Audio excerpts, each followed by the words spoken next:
বছর ঘুরে আবার এলো একটা নতুন বছর।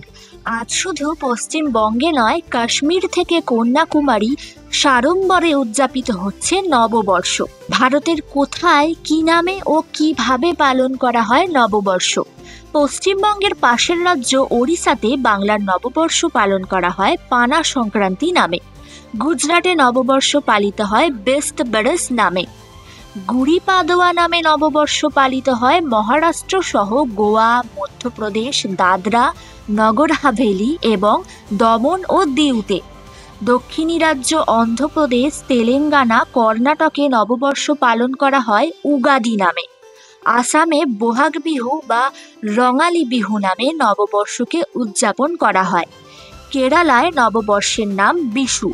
মণিপুরে নববর্ষ পালন করা হয় সাজিবু চেইরাওবা নামে এবং রাজস্থানে চৈত্র মাসের শুক্লপক্ষের প্রথম দিনে থেপু নববর্ষ নামে উদযাপিত করা হয় নতুন বছরকে। ঠিক এইভাবে পশ্চিমবঙ্গের বাইরে সমগ্র ভারতবর্ষ জুড়ে ভিন্ন নামে ভিন্ন রীতিতে পালিত হয় নববর্ষ।